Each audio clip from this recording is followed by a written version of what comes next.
सच के साथ। नमस्कार, सिटी वाराणसी लाइव में आप सभी का स्वागत है। मैं हूं अमित मिश्रा। आइए सबसे पहले नजर डालते हैं आज के प्रमुख समाचारों पर।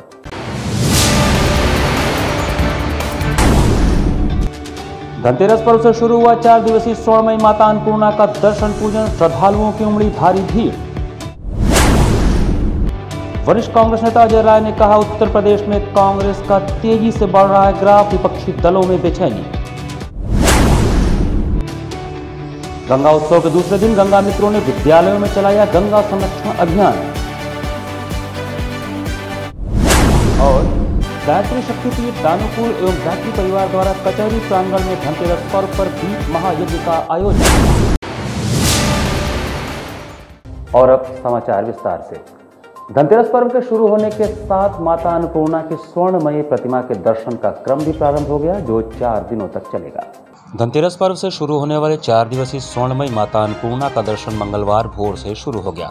मंदिर के महंत शंकरपुरी ने भोर में 3:30 बजे मां को पंचामृत स्नान कराया। इसके बाद माता की विशेष झांकी सजाई गई, माता की भव्य आरती की गई। उसके बाद भक्तों के दर्शन के लिए सुबह 5 बजे माता का दरबार खोल दिया गया।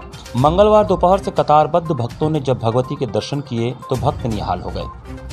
भक्त कतारबद्ध होकर माता के दरबार में पहुंच रहे हैं। खजाना प्राप्त करने के साथ ही दर्शन करके देवी से धन धान की कामना भी कर रहे हैं। सुरक्षा व्यवस्था के भी खास इंतजाम किए गए थे। सुरक्षा की दृष्टि से मंदिर में 2 दर्जन CCTV कैमरे लगाए गए हैं। वॉलंटियर के साथ ही मेडिकल टीम की व्यवस्था भी की गई है। स्वर्णमयी मां अन्नपूर्णा का दर्शन धनतेरस से लेकर अन्नकूट पर्व तक भोर में 4 बजे से लेकर रात 11 बजे तक होगा।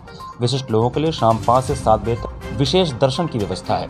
वृद्ध और दिव्यांगों के लिए दर्शन की सुगम व्यवस्था की गई है। मंदिर प्रबंधक ने बताया कि भक्त बांस फाटक, कोतवालपुरा होते हुए ढूंढीराज गणेश गेट नंबर 1 से मंदिर में प्रवेश कर रहे हैं। अस्थायी सीढ़ी से प्रथम तल पर विराजमान स्वर्णमयी प्रतिमा का दर्शन कर रहे हैं। गर्भगृह के गेट पर ही माता का खजाना और लावा वितरित किया जा रहा है। भक्तों को पीछे के रास्ते से राम मंदिर परिसर होते हुए कालिका गली से निकास कराया जा रहा है। दर्शन के दौरान कोविड के बचाव के नियमों का पालन भी कराया जा रहा है। मान्यता है कि काशी नगरी के पालन पोषण को देवादिदेव मां की कृपा पर ही आश्रित हैं। अन्नदात्री मां की ममतामयी छवि युक्त ठोस स्वर्ण प्रतिमा कमलासन पर विराजमान और रजत शिल्प में ढले भगवान शिव की झोली में अन्नदान की मुद्रा में है। दाईं ओर मां लक्ष्मी और बाईं तरफ भूदेवी का स्वर्ण विग्रह है। इस दरबार के दर्शन वर्ष में सिर्फ 4 दिन धनतेरस से अन्नकूट तक ही होते हैं। इसमें पहले दिन धान का लावा बताशा के साथ मां के खजाने का सिक्का प्रसाद स्वरूप वितरित किए जाने की पुरानी परंपरा है। इसमें काशी ही नहीं देश विदेश से आस्थावानों का रेला उमड़ता है। अन्य दिनों में मंदिर के गर्भगृह में स्थापित प्रतीकात्मक प्रतिमा की दैनिक पूजा होती है। देवादिदेव महादेव के आंगन में विराजमान भगवती अन्नपूर्णेश्वरी को अब की अन्नकूट पर 551 क्विंटल मिष्ठान पकवान का भोग लगाया जाएगा। इसके लिए मंदिर की रसोई में 56 प्रकार के व्यंजन बनाए जा रहे हैं, जिसमें 75 कारीगर लगाए गए हैं। साथ ही परिसर को झालरों से सजा दिया गया है। मंदिर के प्रथम तल पर स्थित स्वर्ण अन्नपूर्णेश्वरी के दर्शन हर बार की तरह इस बार भी धनतेरस से अन्नकूट तक भोर में 4 बजे से रात 11 बजे तक होंगे। इस बार धनतेरस 2 नवंबर और अन्नकूट 5 नवंबर को है। पर्व विशेष पर अन्नपूर्णेश्वरी के गर्भगृह में 11 प्रकार के लड्डुओं से मंदिर बनाया जाएगा। पकवान मिष्ठान में लड्डू, मगदल, बालूशाही, खुरमा, चंद्रकला, काजू बर्फी, काजू बिस्किट, बादाम बर्फी, अंजीर, बादाम व मूंग का हलवा, काजू समेत पंचमेवा नमकीन बनाया जा रहा है। राजस्थान के अलवर से मोट मंगाया गया है। इसके अलावा 5 प्रकार की दाल, 1.25 क्विंटल चावल, 16 प्रकार के पकौड़े समेत 56 प्रकार के व्यंजनों से भव्य सजावट की जाएगी। महंत शंकरपुरी ने बताया कि अन्नकूट झांकी के दर्शन मात्र से व्यक्ति को अन्न धन की कमी नहीं होती।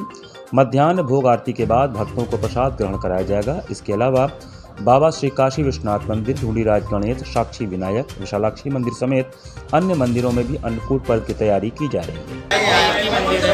4 दिन के लिए खोला जाता है और यहाँ पर चढ़ा हुआ पैसा माता जी का खजाना का पैसा जो होता है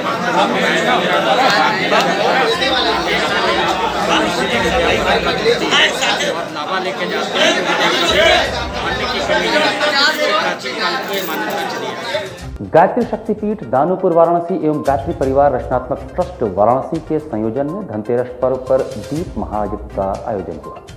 मंगलवार को सायंकाल से गायत्री शक्तिपीठ दानूपुर वाराणसी एवं गायत्री परिवार रचनात्मक ट्रस्ट वाराणसी के संयोजन में प्रकाश पर्व दीपावली के पूर्व धनतेरस पर्व पर दीप महायज्ञ का आयोजन हुआ। गायत्री शक्तिपीठ दानोपुर वाराणसी से जुड़े गायत्री साधक अवधेश सिंह ने आचार्य पद की भूमिका निभाते हुए गायत्री विधि विधान से दीप यज्ञ के कार्यक्रम को पूर्ण कराया। तदुपरांत अधिवक्ता बंधुओं संघ गायत्री साधकों ने भी अधिवक्ता बंधुओं की टेबल चौकी संघ न्यायालय परिसर में दीपमाला को सजाकर वैदिक मंत्रोच्चार के साथ दीप प्रज्वलित किया। दीप प्रज्वलन के उपरांत जलते हुए दीपक को सूर्य पिंड मानते हुए गायत्री महामंत्र, महामृत्युंजय महामंत्र, सूर्य गायत्री मंत्र एवं श्री लक्ष्मी मंत्र से भावनात्मक विशेष आहुतियां प्रदान की गईं। साथ ही अधिवक्ता बंधुओं के उत्तम स्वास्थ्य, निरोग काया तथा समृद्धि की कामना की गई। साथ ही सभी को दीपावली की शुभकामनाएं भी दी गई। कार्यक्रम का संयोजन पंडित गंगाधर उपाध्याय, जिला समन्वयक गायत्री परिवार वाराणसी एवं मुख्य प्रबंध ट्रस्टी गायत्री परिवार रचनात्मक ट्रस्ट वाराणसी ने किया। मुख्य अतिथि जिला जज A.K. विश्वेश रहे।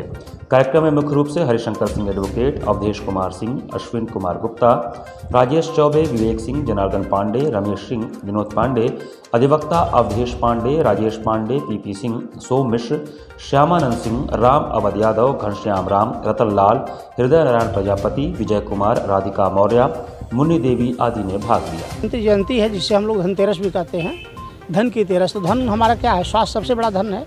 तो धनवंतरी जयंती यहाँ मनाई गई और यहाँ पर बार एसोसिएशन की तरफ से सब लोगों ने आह्वान किया था और गायत्री परिवार सफाई में भी सहयोग किया और आज यहाँ दीप प्रज्वलन में भी हम लोग दीप किए हैं और यहाँ आज 5000 दीपक पूरे कचहरी परिसर में चारों तरफ जलाए गए हैं। इसमें 500 दीपक तो केवल इसी पार्क में जलाया गया है और गेट को सजाया गया है। सभी गेटों के आसपास बाउंड्री पर सब जगह हमारे वॉलंटियर्स दीपक लगा रहे हैं। पूर्व विधायक व कांग्रेस के वरिष्ठ नेता अजय राय ने मंगलवार को प्रेस वार्ता करके कहा कि उत्तर प्रदेश में कांग्रेस का ग्राफ तेजी से बढ़ रहा है, जिसे देखकर विपक्षी दलों में जबरदस्त बेचैनी है। वरिष्ठ कांग्रेस नेता व पूर्व विधायक अजय राय ने मंगलवार को अपने आवास पर प्रेस वार्ता करके कहा कि आज उत्तर प्रदेश में कांग्रेस का ग्राफ जिस तेजी से बढ़ रहा है वह देखकर विपक्षी दलों में जबरदस्त बेचैनी और भगदड़ मची हुई है। जब से कांग्रेस महासचिव प्रियंका गांधी उत्तर प्रदेश में आई हैं, उन्होंने महिलाओं, बच्चियों, किसान, मजदूर और दलित भाइयों के साथ हुए सत्ता प्रायोजित अपराध का दिन हो चाहे रात सड़क पर उतरकर न सिर्फ विरोध किया बल्कि अपराधियों को सलाखों के पीछे धकेलने का काम किया है। तब से पूरे उत्तर प्रदेश के जनमानस में प्रियंका गांधी जी में एक नई उम्मीद की किरण दिखलाई दे रही है। प्रियंका गांधी ने जनता के हितों को लेकर जिस तरीके से सड़क पर उतरकर संघर्ष किया तथा जनता के हितों को लेकर अपने अविचल निर्णयों के बल पर उन्होंने उत्तर प्रदेश की योगी सरकार के अहंकार और दंभ को तोड़ा है, वह अपने आप में सारी कहानी कह देता है। आज उत्तर प्रदेश की जनता प्रियंका गांधी को उस भरोसे से देख रही है जिस भरोसे और प्यार से वह कभी पूर्व प्रधानमंत्री स्वर्गीय इंदिरा गांधी जी को देखा करती थी। की नगरी से 23 तारीख को यहाँ से जो प्रारंभ हुई बाबा का दर्शन करके और जो पंचकोसी मार्ग से हम लोग पंचकोसी करते हुए, मैं इसको कहूँगा पंचकोसी करते हुए हम लोग जो आगे बढ़े हैं, तो पूरे बनारस में जिस तरीके का समर्थन मिला उसी तरह चंदौली मिला, उसी तरह से सोनभद्र में मिला, उसी तरीके से प्रयागराज में मिला, मिर्ज़ापुर में मिला, अमेठी में मिला, रायबरेली में मिला और जनता निश्चित तौर से कांग्रेस के साथ आना चाहती है, कांग्रेस को अपना समर्थन देना चाहती है। नमामि गंगे परियोजना के अंतर्गत गंगा मित्रों की टोली लगातार 3 वर्षों से जल संरक्षण, गंगा संरक्षण व पर्यावरण संरक्षण के लिए अभियान चला रही है। गंगा उत्सव के दूसरे दिन गंगा मित्रों ने विद्यालयों में चलाया गंगा संरक्षण अभियान। नमामि गंगे परियोजना के अंतर्गत गंगा मित्रों की टोली लगातार 3 वर्षों से जल संरक्षण, गंगा संरक्षण व पर्यावरण संरक्षण पर लगातार कार्य कर रही है। वहीं आज गंगा उत्सव के दूसरे दिन गंगा मित्रों ने प्राथमिक विद्यालय जंगमपुर में गंगा संरक्षण अभियान चलाया, जिसमें गंगा का पानी बचाओ, लोगों का जीवन बचाओ, गंगा भारत की शान है, स्वच्छ निर्मल अविरल गंगा ही हमारा मान है। इन जैसे कई नारों के साथ स्कूली बच्चों ने लोगों को गंगा को साफ सुथरा रखने के लिए जागरूक किया। स्कूली बच्चों ने गंगा जागरण रैली निकाली, स्लोगन लिखे, पोस्टर और नारों के साथ गंगा के प्रदूषित होने से होने वाले नुकसान के बारे में बताया। गंगा मित्र निधि तिवारी ने बच्चों को गंगा डॉल्फिन के बारे में बताया। वहीं टीम लीडर धर्मेंद्र पटेल ने गंगा संरक्षण हेतु नदियों को स्वच्छ रखने की शपथ दिलाई। साथ ही साथ गंगा मित्र राधा ने बच्चों को हाथों को साबुन से स्वच्छ रखने की सलाह दी।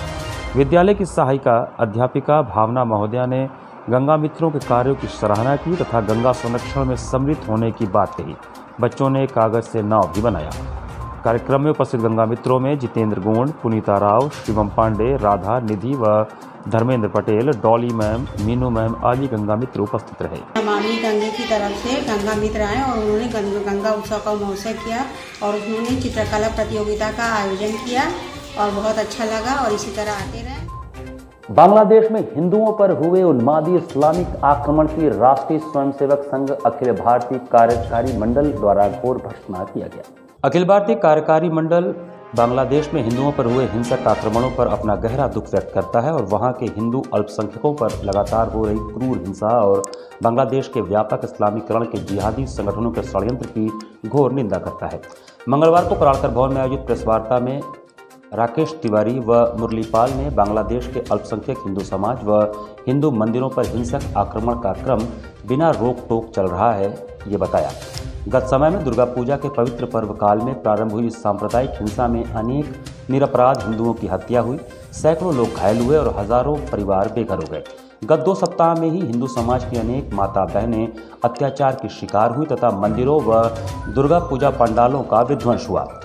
निराधार झूठे समाचार प्रसारित कर सांप्रदायिक उन्माद फैलाने वाले कुछ दोषियों की गिरफ्तारी से यह स्पष्ट हुआ है कि कट्टरपंथी इस्लामिक शक्तियों का वर्तमान आक्रमण एक सुनियोजित षड्यंत्र था।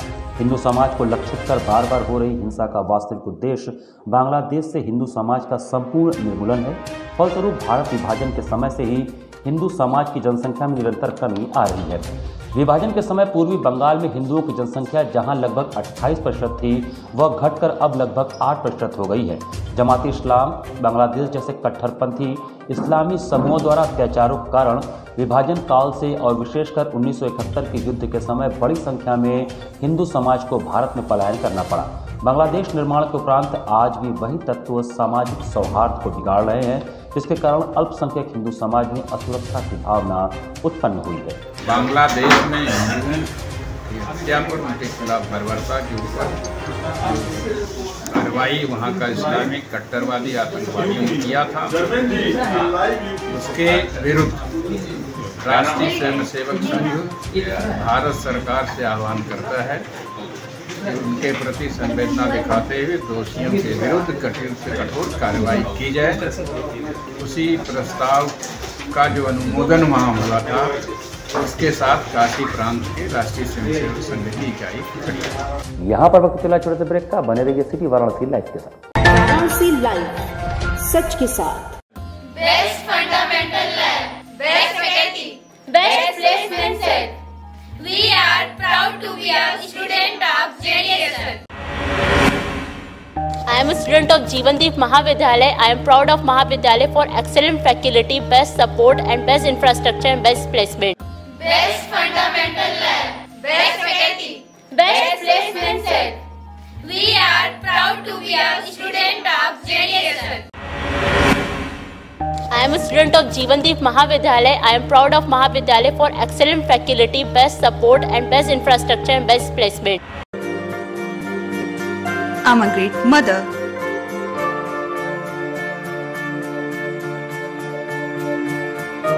I'm living a life with purpose. Because I'm providing the best education to my child. And that's the Swami Harsevanand Public School.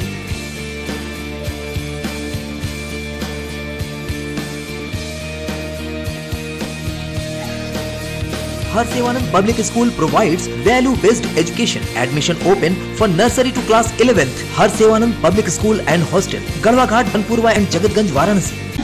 हम तोड़ेंगे ये सन्नाटा, करेंगे बात आपकी, बात बना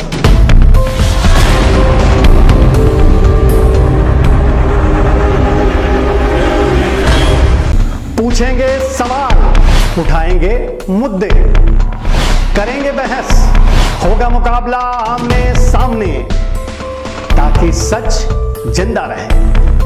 बेबाक बहस।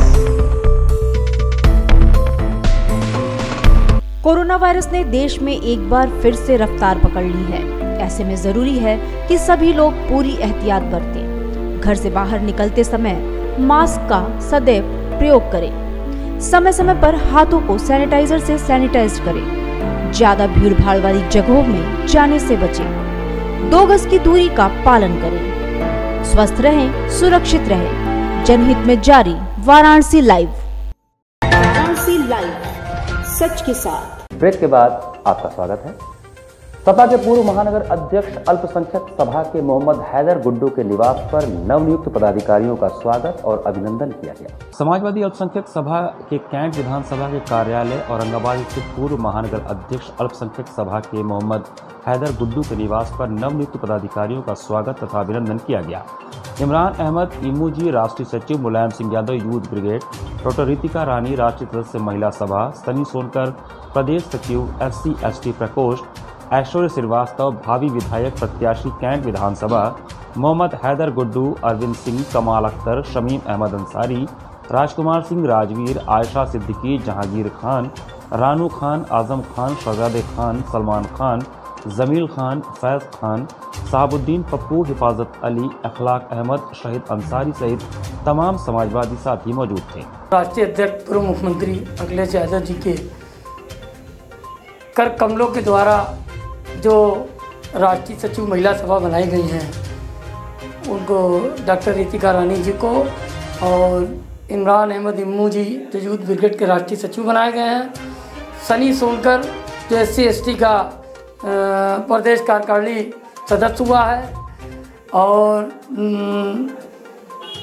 हमारी आवेदक प्रत्याशी कैंट विधानसभा ऐश्वर्या श्रीवास्तव को हम लोगों ने उनको बुला के उनकी सराहना करते हुए और राष्ट्रीय अध्यक्ष जी का आभार व्यक्त करते हुए और धन्यवाद करते हुए कि उन्होंने ऐसे महिला को और ऐसे एक नेता को उन्होंने जो जगह दी है, और बनारस में साइकिल को मजबूत करने के लिए, चुनाव जिताने के लिए। वाराणसी की महिला नेटबॉल टीम ने सीनियर प्रादेशिक नेटबॉल प्रतियोगिता में रजत पदक पर कब्जा किया। सीनियर प्रादेशिक नेटबॉल प्रतियोगिता में वाराणसी की महिला टीम ने रजत पदक पर कब्जा किया। इस संदर्भ में district netball sports association Varanasi के महासचिव रणविजय यादव ने बताया कि 21वीं प्रादेशिक नेटबॉल प्रतियोगिता का आयोजन 31 अक्टूबर से 1 नवंबर तक Gaur international school, greater Noida, sector 16, Gautam Buddh Nagar, Uttar Pradesh में आयोजित किया गया, जिसमें वाराणसी की महिलाओं ने सेमीफाइनल आगरा को 13-3 के भारी अंकों के अंतराल से हराते हुए फाइनल में प्रवेश किया एवं फाइनल में 27-24 के स्कोर से हारकर वाराणसी की महिला नेटबॉल टीम ने रजत पदक पर कब्जा किया। खिलाड़ियों को रजत पदक हासिल करने की सूचना मिलने पर नेटबॉल फेडरेशन ऑफ इंडिया के उपाध्यक्ष एवं district netball sports association Varanasi के संरक्षक डॉक्टर निशांत सिंह ने खिलाड़ियों को फ़ोन पर बधाई दी एवं उनके भविष्य की कामना की। वहीं टीम के गंतव्य वापस आने पर डिस्ट्रिक्ट नेटबॉल स्पोर्ट्स एसोसिएशन के अध्यक्ष एवं CM Anglo Bengali inter college के प्रधानाचार्य डॉक्टर विश्वनाथ दुबे एवं साथ में विद्यालय परिवार के वरिष्ठ प्रवक्ता हिंदी राम अवध यादव सर एवं प्रवक्ता सामाजिक विज्ञान राजेश सिंह के द्वारा उनके कोच तथा महासचिव district netball sports association Varanasi Ranvijay Yadav को विजयी टीम की ट्रॉफी भेंट कर सम्मानित किया गया तथा विजयी खिलाड़ियों के हार्दिक शुभकामनाओं के साथ साथ उनके उज्जवल भविष्य की कामना भी की गई। विकास प्राधिकरण में कार्यरत कार्यालय अधीक्षक रामाश्रय पाल के सेवानिवृत्त होने पर विकास प्राधिकरण द्वारा उन्हें समारोह पूर्वक विदाई दी गई। सोमवार की देर शाम को विकास प्राधिकरण में कार्यरत कार्यालय अधीक्षक रामाश्रय पाल के अधिवर्षता आयु 60 वर्ष होने के उपरांत 31 अक्टूबर को सेवानिवृत्त होने पर विकास प्राधिकरण द्वारा विदाई समारोह का आयोजन किया गया। विदाई समारोह की अध्यक्षता सचिव सुनील वर्मा और संचालन दिवाकर द्विवेदी, अध्यक्ष विकास प्राधिकरण कर्मचारी संघ ने किया। समारोह में विकास प्राधिकरण के समस्त कर्मचारियों के अलावा सभी संगठनों के पदाधिकारियों के साथ साथ राज्य कर्मचारी संयुक्त परिषद के जिला अध्यक्ष शशिकांत श्रीवास्तव, श्यामराज यादव, नगर निगम कर्मचारी संघ के महामंत्री मनोज कुमार, जल संस्थान कर्मचारी संघ के उपाध्यक्ष प्रवीण वर्मा, आलोक भट्टाचार्य, सेवानिवृत्त पेंशनर्स कल्याण संस्था के मंत्री अवध नारायण पांडे सहित सभी अधिकारियों ने उपहार स्वरूप वस्तु, अंग वस्त्रम, स्मृति चिन्ह प्रदान कर रामाश्रय पाल को सम्मानित किया। इस अवसर पर अध्यक्षता कर रहे सचिव सुनील कुमार वर्मा ने संबोधित करते हुए कहा कि कार्यकुशलता ही सम्मान के शिखर पर ले जाती है और यही सीख हम सभी कार्यरत अधिकारियों एवं कर्मचारियों को लेना चाहिए। सेवानिवृत्ति के उपरांत रामाश्रय पाल जी के सुख, समृद्धि और स्वस्थ जीवन की कामना करता हूँ।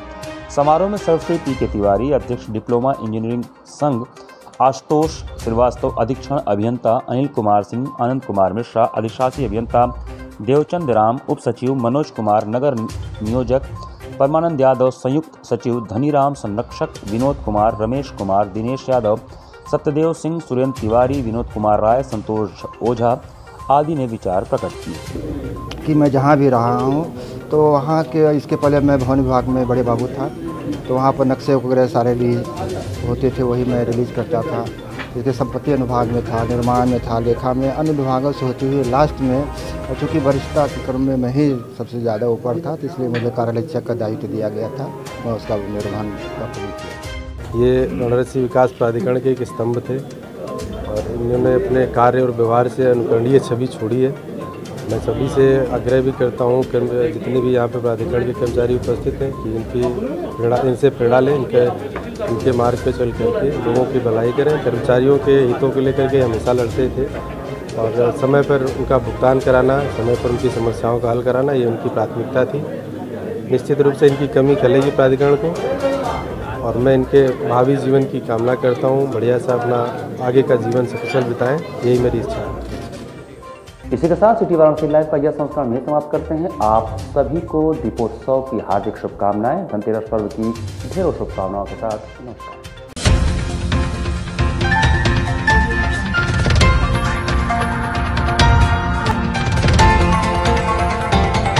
वाराणसी लाइव, सच के साथ।